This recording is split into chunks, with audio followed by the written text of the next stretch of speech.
Assalamualaikum warahmatullahi wabarakatuh. Apa kabar sobat-sobat semuanya? Oke, kita lanjutkan saja ceritanya sambil jalan-jalan. Bab 169 Godaan yang ekstrim. Saudara Peng, untuk apa kamu memanggilku? Zaka sedang menghisap mie di dalam, merasa sangat nyaman sehingga dia tiba-tiba dipanggil ke bawah oleh penjaga keamanan Peng, yang merasa sangat tidak senang. Jika ada orang lain yang memanggil, dia mungkin tidak berani turun.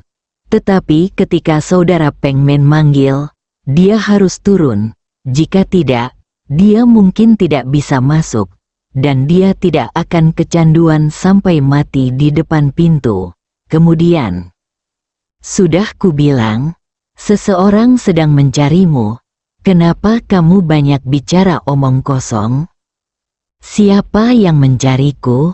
Kamu sangat buta. Zaka menguap dan bergumam. Aku mencarimu. Suara Henry tiba-tiba terdengar dari kegelapan. Zaka, yang kebetulan berjalan ke dalam kegelapan, mendengar suara Henry yang lebih menakutkan daripada suara kematian. Wang Erlang dan dua penjaga keamanan telah menghalangi mundurnya. Wang Erlang bahkan mengangkat kakinya dan menendang perut Zaka langsung. Zaka jatuh ke tanah dan hendak menangis sangat takut sehingga dia menutup mulutnya. Ambillah. Setelah Henry selesai berbicara, dia berbalik dan berjalan keluar. Ketika Henry membawa Zaka kembali ke hotel, begitu mereka memasuki kamar, Zaka mengabaikan rasa sakitnya dan berkata dengan mulut bocor, "Tuan Hen, kasihanilah saya. Dokter Hen, kasihanilah saya." Henry duduk di kursi dan tiba-tiba tertawa. "Zaka, mengapa kamu ingin aku menyelamatkan hidupku padahal kamu begitu baik?" Zaka tiba-tiba teringat bahwa Henry tidak tahu apa yang telah dia lakukan. Insiden terakhir dengan Guo Wanner telah berlalu. Sungguh konyol untuk memohon belas kasihan sekarang. Dokter Hen, saya berjanji tidak akan pernah mengganggu Guo Wanner lagi. Zaka mengungkit hal-hal lama. Henry tersenyum tipis dan tidak berkata apa-apa. Zaka kali ini bingung, tidak tahu apa maksud Henry. Ketika Wang Erlang dan dua penjaga keamanan melihat pemandangan ini, mereka merasa sangat jijik terhadap Zaka. "Zaka, jika kamu seorang laki-laki, kamu akan menceritakan semua yang kamu lakukan agar tidak disakiti," kata Henry sambil tersenyum. Saya bukan laki-laki." Zaka tiba-tiba mengatakan sesuatu yang membuat Henry tidak bisa berkata-kata. "Sialan, kamu terlalu lembut." Wang Erlang benar-benar tidak tahan, jadi dia naik dan menendang Zaka ke tanah. Zaka berbaring di tanah mencoba berpura-pura menjadi anjing mati. Mata Henry berkilat dingin. Dan dia berkata dengan dingin, "Apa yang terjadi dengan cairan di lini produksi grup Kili? Permainan kucing tikus boleh dimainkan, tapi ini masa-masa yang luar biasa dan tidak bisa dimainkan." Aku, Zaka berbaring di tanah, matanya berputar-putar. "Kamu hanya memiliki satu kesempatan. Jika kamu melewatkannya, kamu akan menunggu untuk bertemu dengan penguasa neraka." Suara Henry rendah dan dingin, dan suhu di dalam ruangan tiba-tiba turun. Zaka telah melihat metode Henry. Dia tidak berani ragu. Dia segera bangkit, berlutut di depan Henry, dan berkata sambil menamparkan mulutnya, "Saya bukan manusia. Saya bukan manusia." "Aku tahu kamu bukan manusia. Jika kamu manusia, kamu akan melakukan hal-hal manusia." Henry benar-benar bosan. Saya menyelinap masuk dan memasukkan cairan itu. Zaka gemetar ketika memikirkan orang yang memintanya melakukan ini. Jadi dia harus menanggungnya sendirian. Apa yang dituangkan? Henry bertanya. Ya, Zaka tercengang. Henry memegang jarum perak di tangannya. Orang lain mengatur agar saya pergi ke sana. Saya tidak tahu apa yang diberikan kepada saya. Ketika Zaka melihat jarum perak, dia memikirkan adegan akupuntur menyelamatkan orang oleh Henry untuk mengendalikan orang. Hidup mungkin akan lebih buruk daripada kematian. Ucapkan sekali. Setelah Henry selesai berbicara, dia perlahan mengangkat jarum perak di tangannya.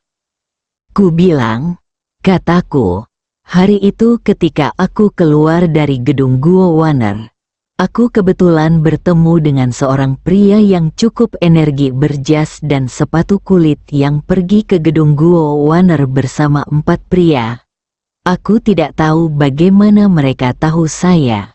Ketika mereka bertemu, ditanya tentang keberadaan Gua Warner, pihak lain berbalik dan pergi ketika mereka mendengar bahwa Anda ada di sana. Tetapi saya juga dibawa pergi. Setelah itu, mereka membawa saya ke suatu tempat, memberi saya botol berisi cairan, dan meminta saya untuk menyelundupkannya ke dalam perusahaan dan menuangkannya ke jalur produksi. Ketika Zaka memikirkan kemunculan keempat orang saat itu, dia merasa bersalah dan bahkan takut. Bagaimana kamu bisa masuk? Bagaimana kamu menemukan jalur produksi? Meskipun Henry tidak tahu siapa yang dibicarakan Zaka, dia menduga dia pasti mengenal pengkhianat di pabrik produksi. Jika tidak, mustahil bagi Zaka untuk masuk dengan lancar. Saya dijemput oleh seseorang. Penjaga keamanan di pintu memanggilnya Direktur Cheng. Saya tidak tahu nama spesifiknya. Zaka tidak lagi berani berbohong dan mengatakan yang sebenarnya. Henry mengamati dengan sangat hati-hati dan tahu bahwa dia tidak berbohong. Setelah menanyakan semua pertanyaan, dia menoleh ke Wang Erlang dan berkata, simpan videonya, tonton malam ini, dan selesaikan akunnya besok. Setelah mengatakan itu, dia berbalik dan pergi. Ketika Zaka mendengar tentang video tersebut dan mendengar bahwa rekeningnya akan diselesaikan besok, dia sangat ketakutan hingga dia pingsan dan pingsan. Henry awalnya ingin tinggal di kamar kosong di Windsor. Tetapi ketika dia mengira Lenny setuju tetapi gadis besar itu akan menghangatkan tempat tidur, akan memalukan baginya jika dia menyerah terlebih dahulu. Dia langsung pergi ke ruangan dingin. Ruangan itu remang-remang, dan Lenny sedang berbaring di tempat tidur, membuka-buka berita di ponselnya. Ketika dia melihat Henry, dia tersenyum tipis dan membuka tangannya. Henry tidak dapat mengingat berapa kali dia melihat Lenny tersenyum. Tapi kali ini senyuman yang paling manis dan menawan.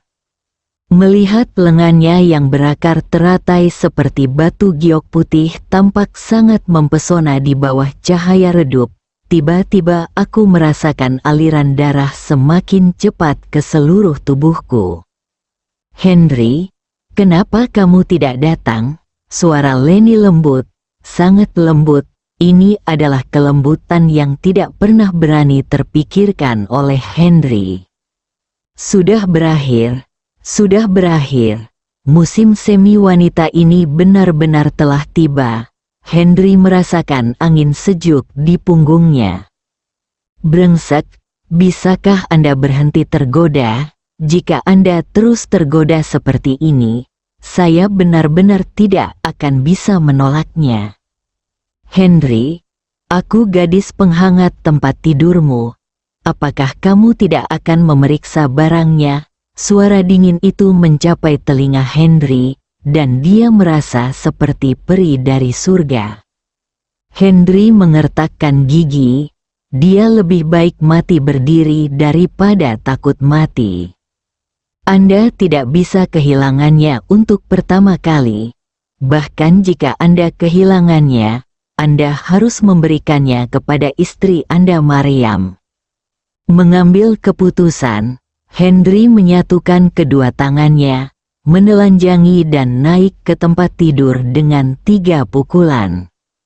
Begitu selimutnya diangkat, hidung Henry terasa panas, dan 2 anak panah darah muncrat. Wanita ini benar-benar membeli pakaian dalam model majalah yang dia sebutkan terakhir kali, dan efeknya sama dengan milik Maryam. Dan dia, seperti saat dia melihat Maryam, dia menyemburkan darah lagi.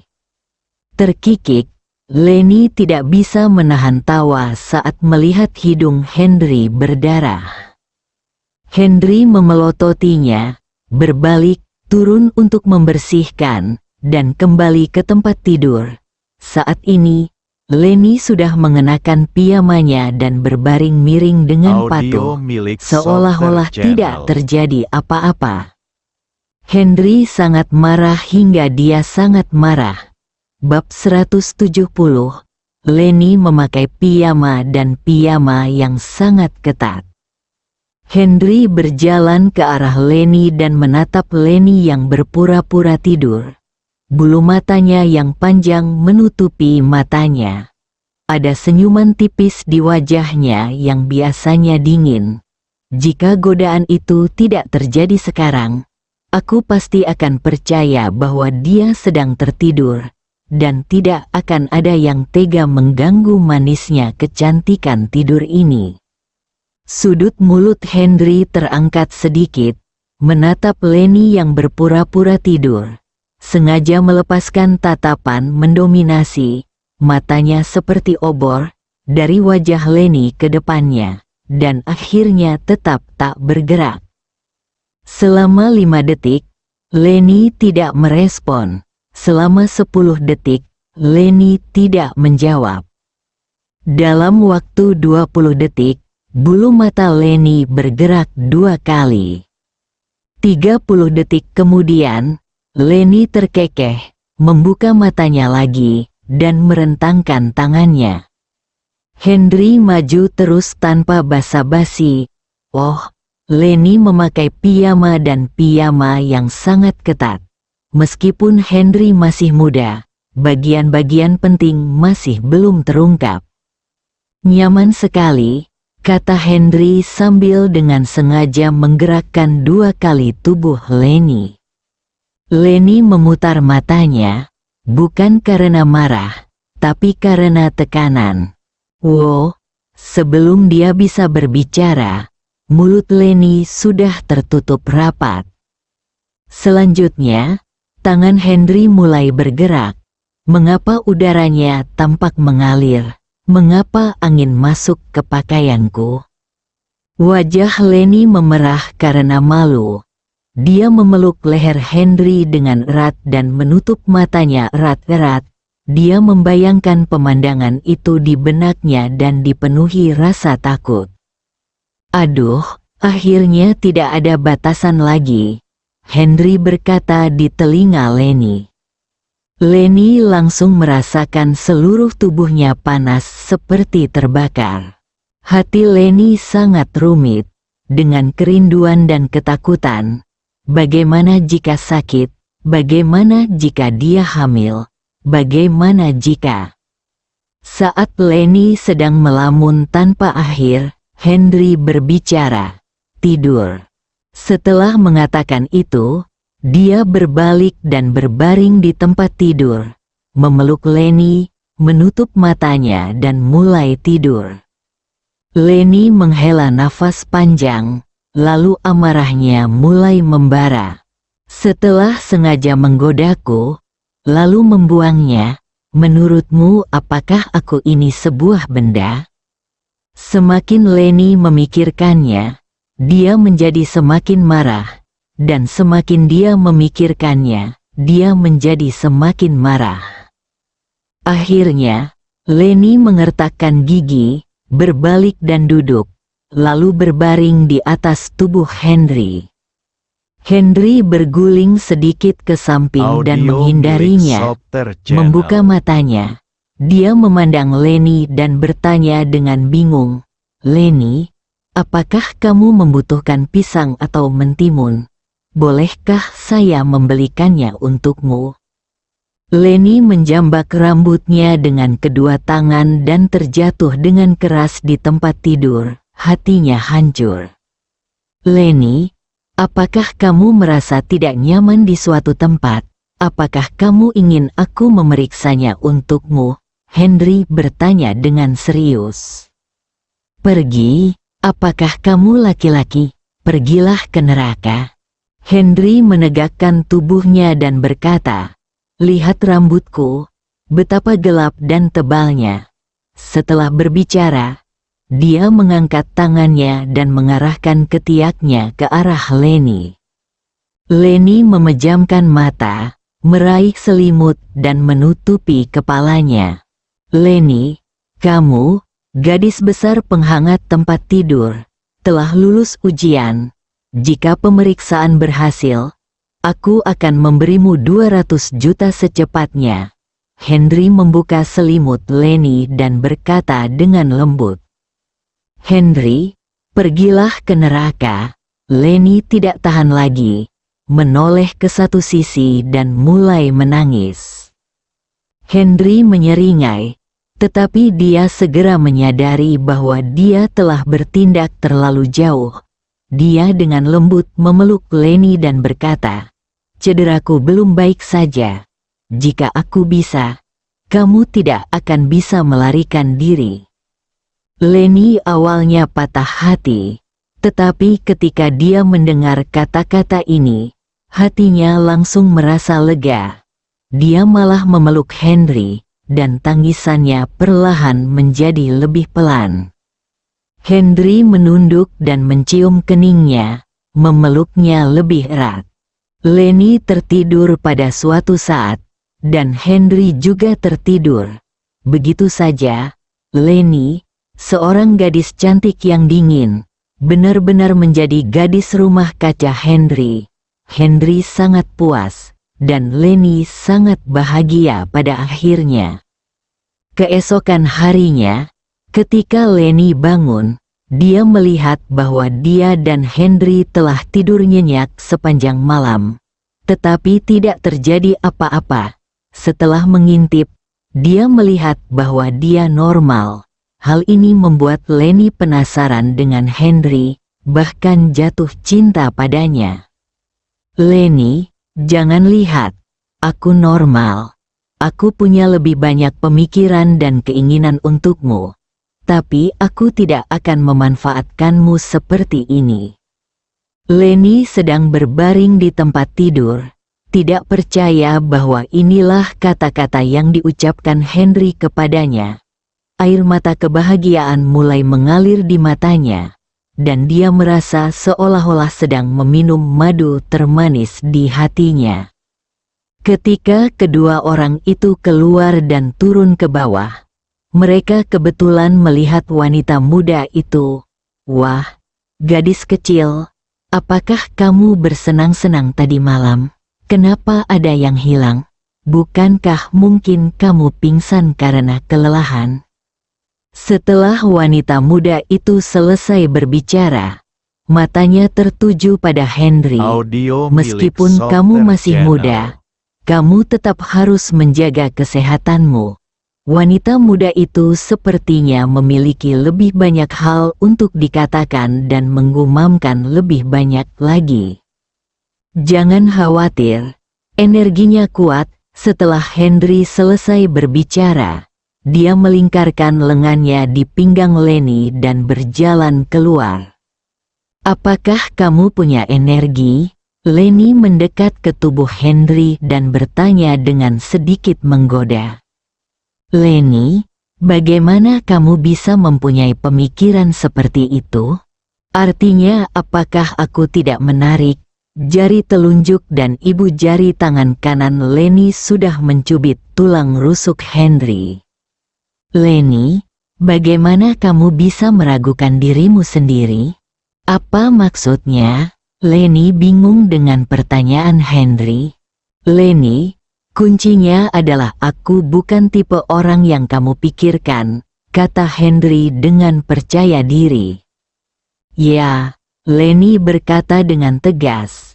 Dengan senyuman di wajahnya, Henry menatap Lenny dan berkata, Lenny, jangan khawatir, tidak peduli orang seperti apa kamu tidak dapat lepas dari genggamanku. Kamu, ada sedikit rasa cemberut di wajah Lenny. Henry tertawa dan pergi. 10 menit kemudian, Henry dan Lenny muncul di depan pintu pabrik produksi grup Kili. Saat mereka hendak masuk, petugas keamanan langsung menyambut mereka. Siapa kamu? Ini adalah pusat produksi dan kamu tidak diperbolehkan masuk sesuka hati. Saya di sini untuk mencari seseorang, Henry berkata dengan dingin. Mencari seseorang? Suara penjaga keamanan itu terdengar menghina. Melihat Lenny di sebelahnya, dia mengenakan topi dengan pinggiran yang sangat rendah. Dia tidak bisa membedakan penampilannya dengan jelas. Tapi menilai dari tinggi dan bentuk tubuhnya, dia menduga dia cantik. Ya, cari Direktur Cheng, kata Henry dengan sebuah ide. Anda?